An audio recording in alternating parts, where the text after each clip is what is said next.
Hope is kind of a funny thing. Because Christian hope is not often how we think of hope, as we hoping for something, we're hoping to win the lottery or hoping to get the new car. Hope also isn't simply positive thinking. Actually, biblical hope is something radically different than mere optimism. Optimism is to look at the situation, think of the best possible outcome of how these circumstances could play out, and think, oh, that must be how this is going to, I'm going to think that's how it's going to play out. But biblical hope is not optimism.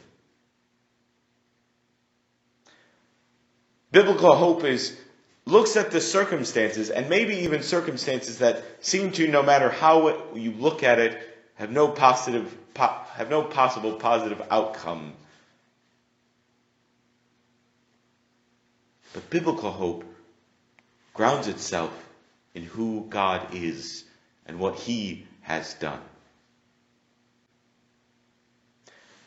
The biblical hope looks to God and says, I know who God is. I know what He has done, and I know that ultimately He is good. Excuse me.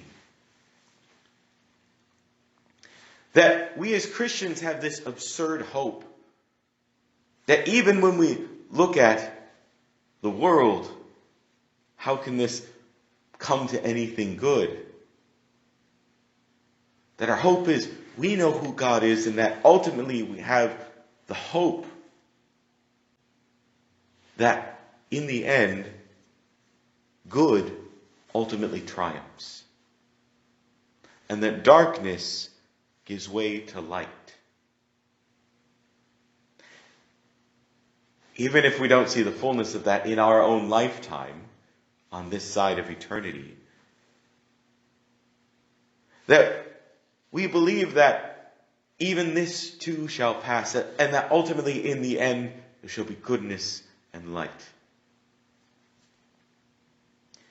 We're very much in this time of unknown and uncertainty, of questions and fears, of looking at some circumstances that may not have the best possible outcomes, or the most positive outcomes. And we may think, I don't know if I can get through this, or how I will get through this, how I will carry through in this strange time of unknown and upheaval. Or at a more personal level. As we're going through Lent, we kind of talk about facing the sin and failure in our life and improving, growing, moving beyond that. Repenting from my sin. But, of course, we fail, we fall.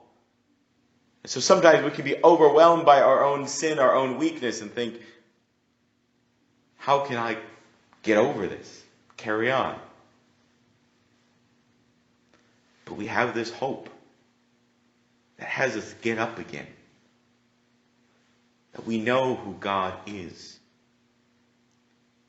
In our opening hymn today, it's this hymn, Have Mercy on Us, Lord, of recognizing our own sin, that we are sinners, but we know that, Jesus, you are strong to save us, the hymn says. That we look to God who is good, and that ultimately His light and His goodness is greater than our own sin and our own darkness.